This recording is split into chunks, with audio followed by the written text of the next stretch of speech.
Televisio, dice 11 tiros, y con esta canción recibimos a Pablo Álvarez, director general de la Secretaría del Ministerio de Educación y Cultura, porque queríamos hablar de educación, de cultura, de la campaña, de la ley de prensa, en fin, de temas que hemos estado hablando a lo largo de estos años con él, y que en medio, ¿por qué de la campaña? Bienvenido primero, Pablo. Bueno, muchísimas gracias.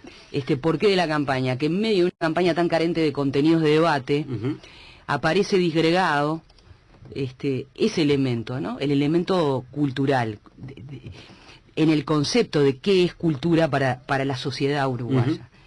Yo miraba el otro día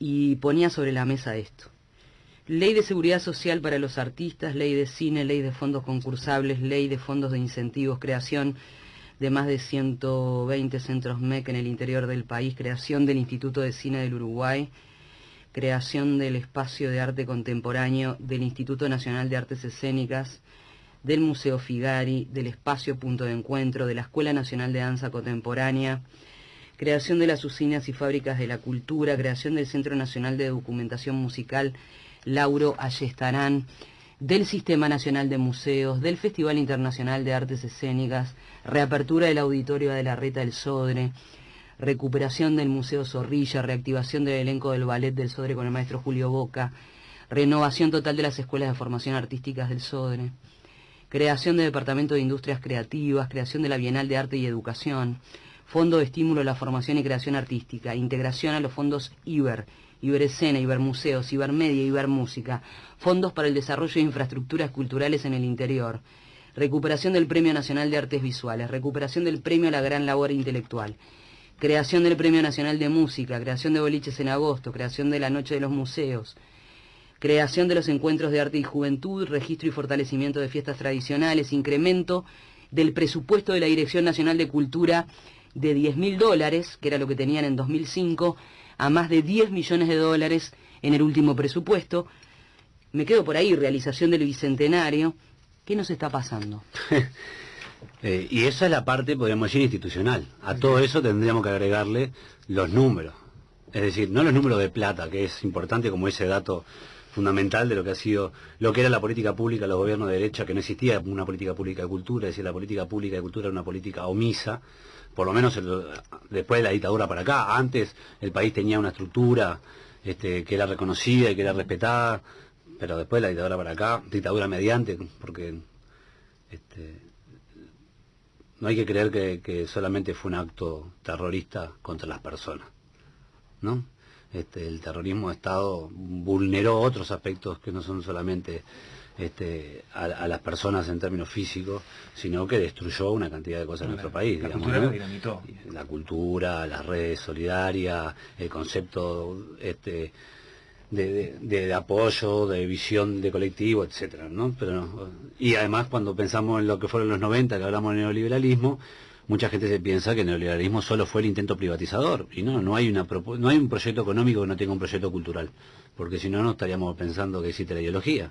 Y todo proyecto económico tiene detrás un proyecto cultural, y el proyecto económico que implicaba la flexibilización del mercado de trabajo, ¿no? La pérdida de derechos de los trabajadores, la apertura comercial, implica que nosotros pasemos de ser ciudadanos a consumidores. Por lo tanto nos toma a cada uno de nosotros de una forma distinta, y cuando sos consumidor de todo, no solamente de un producto, sos consumidor de la política, sos consumidor como usuario de los sistemas y de los servicios públicos, ¿no? Y además, si sos consumidor, estás en competencia, porque si queda un solo refresco en la heladera del almacén, o te la llevas vos, se la lleva el otro, y por lo tanto eso implica la destrucción de las estructuras de convivencia y solidaridad. Entonces, cuando pensamos en todo eso, tenemos que darnos cuenta que eso existe, y eso no desaparece, así como no se construye de un día para el otro, no se reconstruye y no se de un día para el otro. ¿Es una pata que quedó a medio camino? Yo creo que sí. Y por tratar de ver otras cosas. Yo creo que sí, quedó a medio camino. Y además es muy difícil decir, bueno, ahora la política cultural para cambiar nuestras cabezas es esta.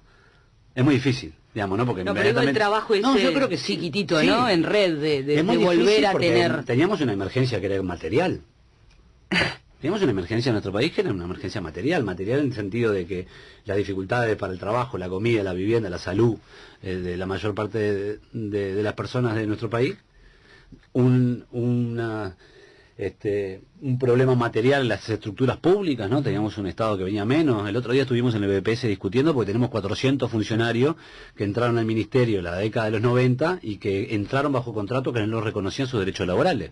Entonces ahora, evidentemente, como corresponde, el trabajador entiende que si estuvo trabajando en relación de dependencia, le corresponden los aportes, y este gobierno y el anterior han intentado reconocer esas cosas, pero no nos preguntamos por qué el Partido Nacional en su momento dijo, no entran más funcionarios públicos al Estado, pero es evidente que el Estado necesita funcionarios públicos, porque hay gente que se jubila, si un Estado quiere hacer cosas va a necesitar más gente, entonces los hacía ingresar bajo modalidad de becario, que no tenían ningún tipo de aporte. Es decir, el Estado contrató gente a partir del Partido de Gobierno Nacional como política de Estado en negro. Y entonces esas personas estaban absolutamente desarticuladas, desvinculadas de la política. Bueno, necesitábamos reconstruir un Estado que atienda lo que precisaba atender, y estas cosas fueron quedando un poco por el camino. Hay una sensibilidad particular, sin duda, de quienes nos sentimos de izquierda con la atención a la cultura, que no implica lo mismo que al artista o al arte. A la cultura en un sentido más amplio. Yo bromeo a veces que... Es que ahí iba la pregunta, la cultura, es decir, el nexo cultural, la necesidad. La cultura es todo aquello que nos queda después de que olvidamos todo lo que aprendimos.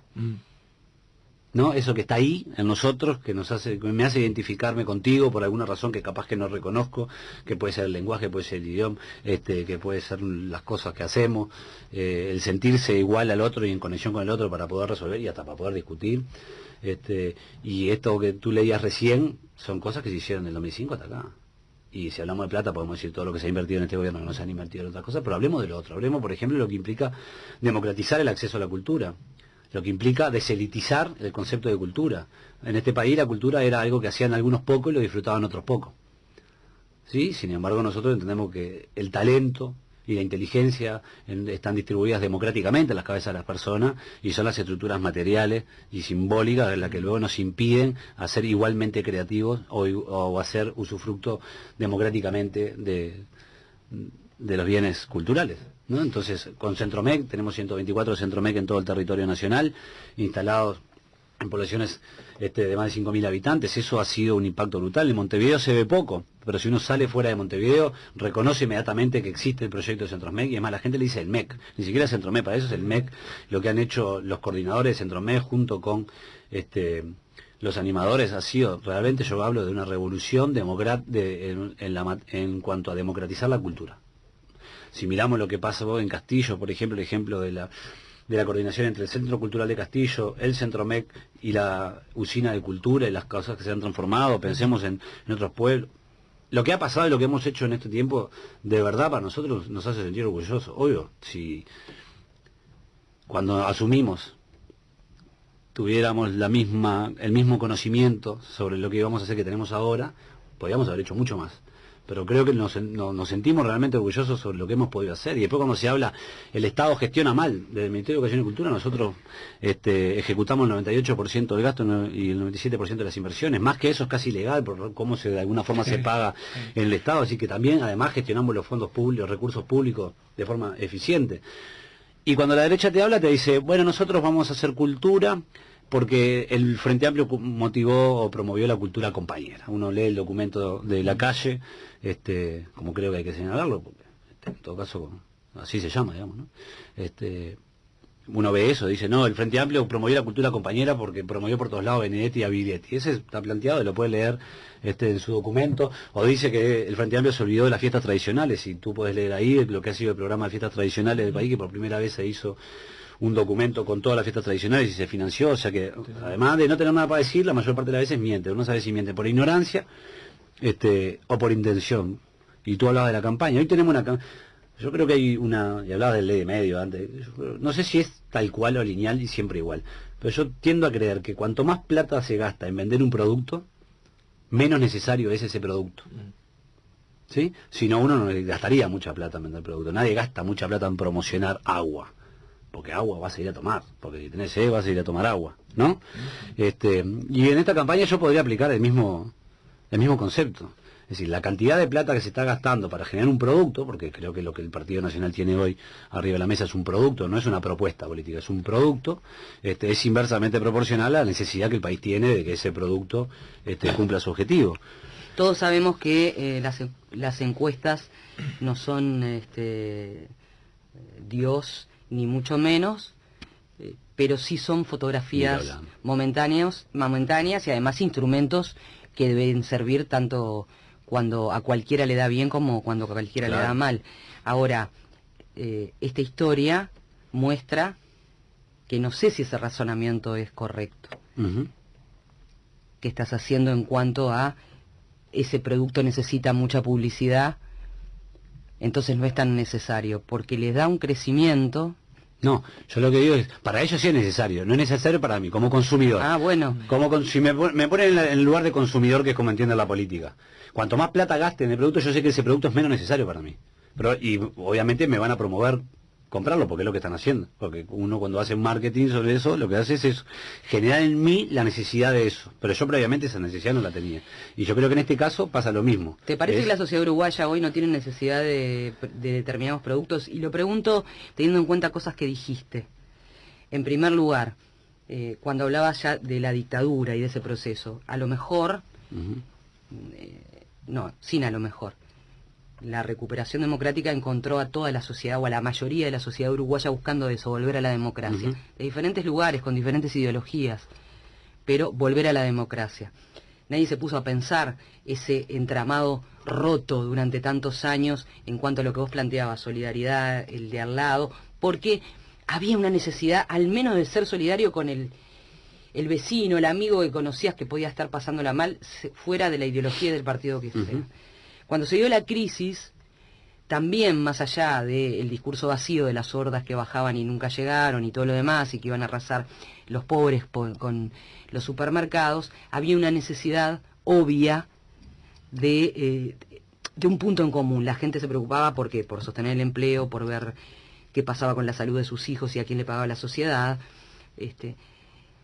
Después de 10 años y pico, 12 años de bonanza, parece el espejo mostrarnos que a nivel cultural, entendiendo la cultura como eso, como lo que construimos como sociedad, nos ganaron aquellos que pensamos en la inclusión, en que el otro es igual, en que podemos construir. Pero podemos ir a hechos concretos para demostrar que nos ganaron. Cuando te dicen, no, le den plata a los pobres porque son unos vagos, esa es una batalla cultural que tenemos que seguir dando. Y nosotros hemos generado en los últimos años acercamientos por necesidad entre la gente en momentos de crisis y separación cuando estamos bien. O sea, si estamos bien me quedo en casa, ¿no? Disfruto de lo que pude comprar. Si estoy mal me organizo con el otro. Y eso, me parece que son los cambios a largo plazo, que nosotros tenemos que... Entonces, uno lee lo que hace Pepe, y Pepe en parte hace eso. Lo que pasa es que nos queda solo el Pepe como símbolo, y no nos queda el Pepe como proyecto, ¿no? Pepe yo creo que transmite un mensaje pleno, contracultural a esta cultura hegemónica del éxito. Hoy el éxito genera el éxito y lo único que te puede hacer bien es ser exitoso. Atraviesa cabezas ideológicamente o no, supuestamente de izquierda o de derecha. No, es que yo creo que la ideología no se mide en partidos. O sea, los partidos tienen ideología, pero las grandes ideologías tienen repartos tal vez desiguales en las diferentes estructuras partidarias. Y acá no se trata de acusar ni poner a nadie de bueno ni de malo. Para mí es parte del debate. Es decir, bueno, ¿qué es lo que estamos viendo con esta campaña? Que bueno, que la derecha entiende que la política es un mercado, ¿no? Y por lo tanto se vende un producto y te genera la necesidad de ese producto. Pero no te genero lo que ese producto de última instancia después va a hacer en ti, ¿no? Es como esto de, bueno, etiquetemos los alimentos transgénicos porque te van a hacer daño. En este caso no te están diciendo qué es lo que te van a hacer si lo comes, ¿no? Te están vendiendo el alfajor, pero el paquete. Lo que está adentro no lo sabes. Y como todos saben, los estrategas de marketing saben que, por ejemplo, los niños hasta los 5 o 6 años no compran un producto, sino que compran un color. Quieren ese paquete. Lo que está dentro, si uno se lo cambiara, muy probablemente no habría cambio en el consumo. Y en este caso pasa más o menos lo mismo, se genera. Y creo que nosotros de frente no estamos sabiendo cómo responder. tenemos para decir todo lo que se ha hecho, mostrarle a la ciudadanía los cambios que se han dado, pero creo que las campañas no se ganan diciendo lo que hiciste solo, pero no podés dejar de decir lo que hiciste. Por eso el Partido Nacional dice no hablemos del pasado, pero no, ni el de lejos ni el de cerca, no hablemos de lo que hicieron bien. Sin embargo, te tomo lo que vos hiciste bien para mi propia campaña. Y bueno, uno tendría que tomarlo como éxito, que el adversario entienda que uno hizo cosas bien y las va a mantener, me parece que es válido y está muy bien. A uno le podrá disgustar, y no, qué jodido este tipo, no vas en campaña con el plan Ceibal, ponele que es nuestro, pero yo las cosas que están buenas, quisiera que cualquiera que esté las haga. Si no, me parece, si no sería re egoísta de mi parte, ¿no? Ahora que terminó me llevo la pelota, las cosas que están bien y que los demás se jodan, ¿no? Entonces creo que en esta etapa nosotros también como frente y si no dicen nada, le salimos a decir y ellos te dicen, no, pero yo no quiero discutir nada, yo quiero la prosperidad. No, pero ¿qué es la prosperidad? ¿Para quién? ¿De qué forma? ¿Cuánta plata vas a poner en la prosperidad? No, yo quiero la prosperidad, te respondo. Entonces así no se puede discutir. Y los compañeros frente amplistas nos sentimos quizás en general como entre que a veces se nos pone arriba de la mesa todo lo que nos faltó hacer y termina siendo más importante que todo lo que hicimos, y en realidad creo que hay que mirar a largo plazo y no lo que le duele a uno solo. Pensar, capaz que a mí no me ayudaron mucho, pero veo a quienes ayudaron y veo si en mi perspectiva de pensar la sociedad no está bien, que hayan ayudado a ellos, aunque después también exijo que de alguna forma haya políticas para otro sector. No hay que tirar todo para atrás, hay cosas que podemos entender que se han hecho mal, podemos entender que hay cosas que no se hicieron bien y podemos entender que hay cosas que no se hicieron. Si eso está por delante, entonces tu proyecto de transformación social no lo quiero, porque en realidad sos un caprichoso, vos querés que te resuelva la tuya. Y al final terminamos teniendo una sociedad que piensa con el corazón a la izquierda y con el bolsillo a la derecha. Hace todo lo que a mí me gustaría que sucediera mientras no me toque lo que a mí tengo. Entonces, sí, creo que lo que hay que generar es transformar la bronca y la queja en organización. ¿Sí? Contra la televisión uno se queja. La protesta implica un acto más, implica un acto de ir al encuentro de esa necesidad de la construcción o de la solución. La queja es en la que nos quedamos, que me quejo en el trabajo, me quejo con el amigo, me quejo con la televisión, pero me quedo en casa. Y me parece que eso nunca ha generado nada, ningún cambio. No sé si será muy científico o no, pero creo que los niños rápidamente terminan aprendiendo que llega un momento, por más que lloren, el seno materno no viene. ¿No? Necesitan construir otras estrategias. Me parece que en esa etapa estamos. Creo que las encuestas son un dato y hay que leerlas. No hay que decir, qué malo, qué bueno. Hay que leerlas, hay que estudiarlas. Siempre se estudian en continuidad, no en un momento solo, no las fotos, sino la cantidad de fotos que se fueron sacando. El otro día salió un libro que me pareció interesante. Bueno, ¿cómo puede ser que baje el Frente Amplio y baje además también el apoyo a la baja de diputabilidad, cuando uno podría decir culturalmente hay una conexión, pero como estamos hablando culturalmente no sé si hay una conexión, y entonces se podría estar explicando claramente esos dos fenómenos y no sería contradictorio? Si pierde el Frente Amplio, no pierden 2.000 tipos y tipas que tienen un cargo. Si pierde el Frente Amplio, yo creo que pierde una cantidad de personas en nuestro país que no van a tener por parte de la derecha la misma atención que han tenido con el Frente Amplio. Y yo no quiero que voten por estar en deuda. Me parece que un Frente Amplista no puede ir a decirle a alguien, te olvidaste todo lo que hicimos por vos, ¿sí? Vengo a cobrarte esta factura. No, creo que te tienen que votar por lo que sos capaz de hacer en función de lo que hiciste. Y yo no he intentado militarlo al frente para que la gente venga a votar por lo que hiciste por ello. ¿No? Me parece que sería por lo menos indigno o inmoral de que alguien de izquierda crea que alguien tiene que votarlo por lo que hizo a favor de él, sino que tiene que votarlo por lo que seamos capaces de transmitir, que vamos a seguir haciendo. Ahora, o hay una incapacidad de transmisión en algunos elementos, o la propia gestión de la gente que piensa como partido, como Frente Amplio partido, no ha podido hacerlo, o algunos mapas de realidad nos muestran cosas, al menos para el análisis. No pudimos ver, por ejemplo, ejemplos en otros países, como sociedad, digo, ¿no? O sea, ¿en qué estaba pensando la dirigencia del Frente Amplio? No aquella que estaba dedicada a la gestión, sino aquella que tenía que dedicarse al partido y a la construcción que hace cada uno de los partidos frente a la realidad de Chile, a la realidad en lo que es Argentina, más allá de esa pelea, porque con el peronismo es difícil, pero digo, la pelea cultural que se da casi que con la misma publicidad y el mismo envase de colores que tú venís señalando, con lo hecho en México. No me quiero ir para atrás y 10, 12 años con Sarkozy. ¿En qué se estaba pensando? Bueno, yo no he estado en ningún comando de campaña de ningún tipo, analizo la situación del lugar en el que me toca estar, evidentemente, que hoy como principal responsabilidad política es, como tú señalabas al principio, la dirección del Ministerio de Educación.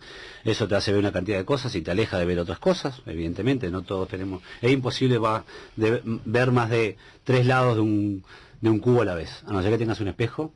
Por más que juegue, estado en un lugar, no puede ver más de 3 lados a la vez en un cubo, y en cada lugar en que nosotros estemos vamos a ver un pedazo de la realidad y otro pedazo de la realidad no se ve. Y por eso la política es un acto colectivo y no individual ni mesiánico, ¿no? Es un acto colectivo, que se precisa tener un conjunto de miradas para poder interpretar y conocer qué es lo que está pasando. Después la política también es un acto emocional. No podemos pensar que la política es solamente un algoritmo, un conjunto de pasos a seguir como si fuese un sistema computacional de que hago esto y si pasa esto, entonces pasa esto y sucede esto. No, existe una diferencia entre la inteligencia artificial y los seres humanos que en parte está vinculada a la emoción. Y yo quiero sentirme que además de hacer todo esto que dice que está bien, me siento feliz haciéndolo y que además puedo ser más feliz si sigue continuando. Y lo que otros pueden venderte es solo esa parte de la felicidad sin decirte cómo. Creo que ahí está parte del desafío. Yo creo que no vamos a ganar diciendo solo lo que hicimos. La gente lo sabe. Podrán no saberlo todo, podrán no manejar todos los números, pero la gente vive hace 10 años bajo este gobierno y pudo comparar si estuvo mejor o estuvo peor. Y eso me parece que tenemos que ser conscientes de transmitir en qué situación estamos y sobre todo ser conscientes de transmitir qué vamos a hacer. Porque estamos pidiendo a la ciudadanía que nos vote para estar 5 años gobernando, no que nos vote como premio de haber gobernado. Y ahí es donde nosotros tenemos que salir a transmitir, y ahí es donde decimos el Sistema Nacional de Cuidado para nosotros es central, y la derecha no te lo dice, pero la derecha te dice vamos a ver cómo mantenemos la ayuda social, y en realidad la ayuda social, más o menos, ya el concepto de ayuda no es el mismo concepto, entienden que todos somos iguales, no todos somos iguales, porque algunos han nacido en cunas ricas y otros en cunas pobres, y aunque los dos los pongamos en el mismo lugar, hay que saber que, por lo menos los últimos estudios, lo que he podido leer, el que viene de cuna rica ya tiene un background de 20% a favor en la capacidad de generar su mejoría en la vida solo por la herencia. Es decir, cuando uno mira y dice, mira qué rico que es 20% de esa riqueza por lo menos se debe a la propia herencia, a la capacidad de seguir continuando una estructura económica, una estructura de crecimiento, un vínculo social, el amigo que quiera pedirle plata cuando está en la mala, ¿no? Entonces no somos todos iguales. Cuando hablamos de políticas de vivienda, hoy discutíamos con alguien del Partido Nacional, decían, no, pero hay una cantidad de terrenos del Estado que se podrían usar. Bueno, vamos a ver cuáles son. Por lo menos en el Ministerio de Educación y Cultura ya hemos dado 3 terrenos para que ahí se hagan viviendas sociales. O sea, ¿qué están proponiendo si nosotros ya lo estamos haciendo? Y en realidad hay 40.000 casas vacías que podríamos expropiar, podríamos dárselo a estudiantes que vengan del interior o de lugares lejanos de Montevideo para que puedan estar cerca de las universidades o centros de formación terciaria, cuya corresponsabilidad no sea necesariamente un pago, sino el hecho de la mejora, porque muchas de esas casas están medias destruidas o derruidas, y tal vez la forma de contribuir socialmente a que luego otros jóvenes puedan estar ahí sea arreglarla. Por lo tanto, una casa deja de apreciarse, de perder valor, y eso tiene sentido. Nos plantean en cultura estas cosas que estamos discutiendo, no nos están planteando nada para hacer. En educación siguen diciendo, el otro día salieron a promover el voucher, es decir, privaticemos el sistema educativo. Yo creo que el mensaje con respecto a este tipo de cosas en general es, nosotros queremos un Estado para todos, no un Estado para lo que nos pueden pagarse en el mercado lo que precisan para vivir. Y si me permitís un chivo, con algunos compañeros por diferentes razones nos terminamos juntando para armar una barra nueva ahora dentro del Frente Amplio, obviamente, y en realidad lo que quisimos es generar un espacio para militar. No ni es contra ni uno ni contra el otro, es decir, creemos que hay una cantidad de gente que es de izquierda y una cantidad de gente que es frente amplista, que hoy por diferentes razones no siente de dónde incluso ir a quejarse, para transformar la queja en protesta. Entonces nosotros nos parece que, y como nosotros sí que hay en todos los lugares del frente, y me parece que es lo que hay que dinamizar. Hay que debatir con la derecha, hay que debatir, tenemos cosas para decir distintas y eso tenemos que de alguna forma ponerlo arriba de la mesa y tenemos que demostrar las cosas que tenemos para hacer. Vos dijiste recién hay un elemento, ¿no? Por ejemplo, hay 40.000 casas vacías, habría que expropiarlas o al menos pensar con el instrumento legal correspondiente. ¿No te parece que el Frente Amplio, por haber llegado al gobierno, que no quiere decir tener poder y menos en países como los nuestros, por una necesidad de conservar esos votos de centro, que no son votos ideológicamente cercanos, que no están seguros, por tratar de conservar eso por un lado, que genera como esa estabilidad que logra que se puedan dar pasos, aunque más lentos, como vos señalabas, a lo mejor para algunos sectores que están esperando un poco más, ha perdido votos desde ese lado, pero también ha perdido votos desde el lado de aquellos que se sienten más de izquierda y se sienten defraudados. Y sí, en un análisis ahora podríamos poner unos medios politológicos, digamos, que está de moda aparte. Te lo pregunto porque pongo la ley de prensa arriba de la mesa. No, a ver, yo creo que sí, y se pierde hacia diferentes lugares. Claro, claro. No creo que los votos, entre comillas, por izquierda, que se puedan perder en el Frente Amplio, vayan para la calle. Pero pueden ir en blanco o en anulado, que son casi más o menos lo mismo. Y por lo tanto hay que ir a discutir. Y ahí hay que decir, bueno, ¿qué fue de verdad lo que te molestó o de lo que no hicimos que tenga posible solución? Porque si un problema no tiene solución, ni me lo planteo, ¿no? Digamos, no hicimos una carrera espacial para llegar a la Luna, y si eso fuera de izquierda, bueno, sí, la verdad no lo vamos a hacer de acá a una cantidad de años. ¿Qué fue lo que hicimos? Pero ¿qué otras cosas hicimos que a vos te parece que también, y que además forman parte de tu visión del mundo? Porque no creo que la visión del mundo se reduzca solamente a lo que a mí me preocupa. Y por el otro lado, sí, se han perdido votos, sobre todo creo que es probable que se esté perdiendo apoyo en los sectores económicos más altos, que en su momento, donde el país estaba realmente en plena crisis, eran capaces de hacer, porque suelen ser más inteligentes que muchos de nosotros, los que se dedican a hacer plata, ¿no? Decir, bueno, acá necesitamos un Estado que más o menos ponga plata en el bolsillo de la gente para que pueda venir a comprar lo que nosotros vendemos. Y si nosotros vendemos más, evidentemente vamos a ganar más plata. Después de que ese círculo de alguna forma se cierra, yo no sé si ahora esos patrones o esos empresarios entienden que no es más riesgoso, por ejemplo, ciertos beneficios tributarios que capaz que entienden que el Frente Amplio no les va a dar, y hay que ver qué es lo que el Frente Amplio va a hacer o no para mantener cierta estructura económica y velocidad de crecimiento y de desarrollo. ¿Qué pasa con los trabajadores? Hoy uno escucha cada vez más seguido, ¿cómo puede ser que los trabajadores tengan más poder que los empresarios en este país? ¿Cómo puede ser que cuando se vaya a una mesa de negociaciones los trabajadores estén en igualdad de condiciones que los patrones para discutir? Y creo que muchos de esos pueden estar hoy, que tal vez antes votaron, porque algunos votarán solo por ideología estructural y por historia, y muchos otros votan en función de lo que creen que puede pasar. Capaz que algunos de esos votos se pueden estar perdiendo, pero tenemos que saber por qué se podrían llegar a estar perdiendo. ¿Y qué es lo que ofrece la derecha? Porque también hay que leer al otro, ¿no? Si no, sería como un director técnico que pone solo a sus jugadores a la cancha y le dice salgamos, ¿no? Y los otros, ¿dónde están? Porque no corro solo yo, hay alguien que... Entonces, ¿y qué es lo que los otros ofrecen? Ofrecen esto, bajemos el aporte o la exigencia tributaria a ciertos sectores económicos, deroguemos la ley que de alguna forma ampara a los trabajadores en el derecho constitucional al uso de la huelga, veamos de qué forma en realidad generamos ciertas ayudas económicas, sociales para la gente, y eso en realidad ¿qué implica para cualquiera que lea un poco más rápido la política? Implica generar mayor capacidad de demanda a la baja en el salario. Si tengo más gente sin laburo y económicamente insatisfecha, muy probablemente esa gente esté dispuesta a salir al mercado laboral por menos plata. Y como me dicen eso, además me dicen, tenemos que descolgar la negociación salarial. Por lo tanto, veamos por ramas más potentes que pueden pagar y con mayor calificación que negocien, y otras flexibilicemos un poco. Entonces, análisis viejo del mercado. Análisis viejo lo tenemos que traer hoy. Si ellos entienden que eso es una ayuda social, que no hay que mantenerla por mucho tiempo, y esa ayuda social luego no resuelve algunas cosas elementales como puede estar resolviendo hoy, porque nadie vive la panacea por recibir asignaciones familiares, por recibir las transferencias económicas que se pueden hacer, ¿no? Pero si eso se va reduciendo, evidentemente hay un sector de la población que va a tener mayor demanda sobre algún tipo de trabajo mal remunerado y poco calificado, que va a generar que los patrones puedan decir, bueno, se dan cuenta de la cantidad de gente que yo puedo laburar, la vieja amenaza de los 90, mirá que atrás tuyo tengo una fila de India para entrar a laburar, así que bancatela. Y eso es lo que estamos discutiendo, y obviamente ellos no lo van a decir, pero nosotros tenemos que poner arriba de la mesa y darnos cuenta que eso es lo que está en discusión, y que no nos gustarán cosas como no me gustan, como me parece que en el Frente Amplio tenemos que darnos una discusión grande en el tiempo. Creo que nos hemos transformado estamos muy cerca de transformarnos en un partido de gobierno, en vez de entender que somos un partido en el gobierno, y que no es lo mismo, que yo creo que la estrategia de la pinza sigue siendo una estrategia fundamental para aquellos actores de izquierda, es decir, el Estado tiene que estar protegiendo y promoviendo las políticas universales que nos permitan a todos mejores condiciones de vida, y de la sociedad que también forman parte de los partidos, de la sociedad civil, organizar elementos que impliquen avanzar más. Lo hemos visto en estos años, como por ejemplo las modificaciones que se han hecho con respecto al matrimonio igualitario, en parte han sido producto de la movilización, como se han hecho en otras cosas, pero capaz que alguno, en cierto momento, y no le he hecho culpa a nadie, yo siempre asumo en primera persona los errores que se puedan tener en la organización, transformamos la pinza en un martillo, cerramos los dientes y le empezamos a dar el clavo. Para el clavo, el martillo.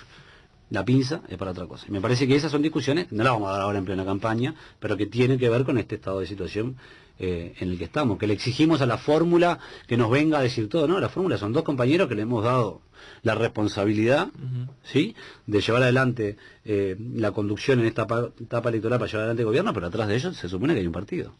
Entonces, sacarse las culpas parece ser el ejercicio a veces una pregunta una pregunta para una respuesta. Hablando de poderosos o de en ese cintureo, la ley de medios audiovisuales la anunció el propio Frente Amplio. Hubo muchos idas y vueltas. El anuncio. Sí. Hubo muchas idas y vueltas en su momento. Primero el presidente dijo que sí, generó una comisión, después dijo que iba a tirar la papelera, después se respaldó la posibilidad a una regañadientes de tenerla arriba de la mesa, y ahora, más allá de escuchar durante meses y meses a cada uno de los asesores y teniendo en cuenta lo que significa meter el dedo en el ventilador del poder, otra vez a la espera de cuándo se va a votar. Muy reñida la interna en el Frente Amplio, pero la mayoría de la bancada dijo, sí, lo suspendemos hasta después de las elecciones. A ver, en lo personal para mí es un tema realmente importante, y me gustaría que la ley exista, a que la ley siga sin existir. Soy de los que creo que no debo analizar solamente lo que a mí me aprieta, digamos, ¿no?, en función de eso. Ahora, yo creo que esa es una ley necesaria, por varias razones, y además es una ley que bien podríamos pensar en dividirla en partes para que salgan algunas cosas que tal vez puedan estar bajo la amenaza de la inconstitucionalidad, que es la moda de estos tiempos, ¿no? El ejercicio de la Suprema Corte de Justicia como tribunal constitucional, que entre las tantas funciones que tiene asignada. Entonces, ante esa amenaza de que no nos declaren inconstitucional, no votamos nada. Saquemos la parte inconstitucional. No es que la arreglen, saquémosla. No, esto no nos da el tiempo, saquémoslo. Y nada nos impide decir que en este país las frecuencias se tienen que otorgar de forma democrática y transparente. Nada nos impide, no es inconstitucional, no hay que estar en tiempo preelectoral, digámoslo. Que la política que se define en el Estado para la asignación del uso del espectro radioeléctrico tiene que ser democrática. ¿Cómo es democrática? Llamados públicos y no amiguismo. Transparente, que todo el mundo lo sepa, que elimine o intente eliminar en el tiempo, porque tampoco de un día para el otro, los altos niveles de concentración a nivel de propiedad que tiene este país, en nuestro país, como la región, de los medios de comunicación. Eso se puede hacer hoy. Pensemos en generar de verdad una institucionalidad pública que le permita a la televisión y a la radio pública ser más protagónica de lo que viene siendo hoy. Está dentro del Ministerio de Educación y Cultura, trabaja con plena libertad en el sentido editorial, pero está dentro de una estructura que a veces la dificulta. Y no es que eso resuelva todo, después tendrán que negociar los trabajadores, me parece que ahí metemos la pata todo a cada rato.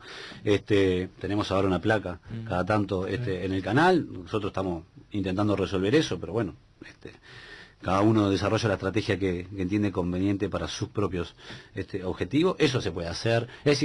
No se puede hacer en este año, bueno, hagámoslo igual y digamos que entrará en vigencia en cuanto pueda hacerlo, porque las leyes también se pueden hacer de esa forma, donde uno pone cosas y dice que entrará en vigencia cuando pueda entrar en vigencia. ¿Y el Frente Amplio está de acuerdo? No sé, yo lo estoy planteando, yo no soy legislador, no puedo tener un partido grande que esté negociando dentro del Frente Amplio este tipo de cosas, simplemente he sido una persona preocupada por este tema hace mucho tiempo, que tampoco resuelve los grandes problemas. Pero también podríamos decir, la publicidad infantil hay que prohibirla, podemos decirlo. Bueno, y si no la prohibimos como negociamos en el Frente Amplio en su momento, que por lo menos la limitemos mucho. Eso tampoco es inconstitucional, eso tampoco depende de los tiempos electorales, son leyes que se pueden sacar hoy. Pero bueno, hay otros compañeros que uno siempre entienda, y yo aspiro y creo que son más inteligentes que uno, y que capaz que ven otras cosas que uno no ve, y por esa razón entienden esa negociación. De todas formas, los principales adversarios potenciales de este tipo de legislación podrían ser los principales responsables actuales de los medios de comunicación. ¿Dónde está el negocio? Y evidentemente entrar a la etapa electoral es entrar en una zafra económica para los grandes medios de comunicación. Se levanta en este tiempo una cantidad de plata de fuentes que en otro momento no se levanta. Una torta, ¿no?, que está ahí. Una torta ahí que se reparte. Ese me parece que es un nudo y hay que pelearlo y ver de qué forma mejor se resuelve. Pero definamos esos números. Hay que defender también al trabajador de los medios de comunicación para no quedar desprotegido ante sus patrones, ante sus empleadores, de la libertad del uso y el ejercicio profesional del periodismo. Pero pensemos también en lo que pasó el otro día. Supuestamente la calle llamó a uno de los canales o a uno de los responsables de los medios para que en una nota que se había hablado tal cosa, esa nota no salga de esa forma. Y si eso no salió así, o si eso no sucedió, o casualidad, en ninguno de los canales privados salió la parte que sí salió en el canal público. Y por lo tanto, también necesitaríamos una ley que garantice, ¿sí?, la libertad plena de los medios de comunicación a hacer su uso editorial sin ningún tipo de presión. Entonces yo creo que es una ley muy necesaria, que avanza en una política de derechos, que transparente, que democratice, que proteja en este caso a la audiencia y al televidente. Pensemos en el sector de la publicidad infantil, la cantidad de cosas que los niños terminan creyendo necesitar simplemente porque lo ven por todos lados. Y como eso muchas veces altera la vida intrafamiliar, el relacionamiento entre adulto y niño termina pasando por la capacidad de acceder o no a un bien de consumo, y ese niño no sabe que esa cosa existe si no estuviera enfrentado permanentemente ante esa exigencia, y además de todo, en parte también es una ley vieja, y hay que ser por eso también, es una ley que debería existir en este país hace 20 años. Dentro de 15 años pensemos, ¿cómo va a ser la televisión? Es probable que la mayor parte del consumo audiovisual sea a la carta. Es decir, que podamos decidir a través de la convergencia tecnológica que vemos, como sucede hoy con algunas empresas, que no voy a decir que todo el mundo lo entendería, pero como puede ser Cuevana, digamos, medio ilegal en Internet, u otras empresas que son prepagas, donde uno va eligiendo más o menos qué consume. Va a estar ahí. Obsoleta prácticamente. Y después tenemos que discutir los talk shows de los mediodías o de las media tarde de los programas de televisión. Es la banalización de la problemática social llevada al consumo, ¿no? Esa es la estructura, y eso también tuvo su origen en su tiempo y responde a ciertas, en un tiempo histórico, digamos, responde a ciertas estructuras. Entonces, es mentira que los medios de comunicación son los responsables de todo lo malo, ¿no? Eso creo que incluso de la izquierda ya aprendimos que no le podemos echar la culpa a la televisión. Ahora, no es cierto que no tengan absolutamente nada que ver, no es cierto que por que 40 minutos en un programa de 1 hora y media pasar solamente un tema policial no sea una responsabilidad, no sea una decisión. No es cierto que hacer prevalecer ciertas cosas por sobre otras no sea una decisión de tono político. Yo termino con esto. Para mí, los medios de comunicación en general, sobre todo los grandes medios de comunicación, son partidos políticos, con la única diferencia de que no participan de las elecciones. Pablo Álvarez, muchas gracias por haberte venido. Favor. Nos vamos rápidamente, estamos pasados de hora para el flash de noticias. Deberíamos charlar mucho más rato sobre este y otros temas con el director general de la Secretaría del Ministerio de Educación y Cultura. Gracias por haber venido. Gracias a ustedes. Me descargué un poco. 1, 2, you know what to do.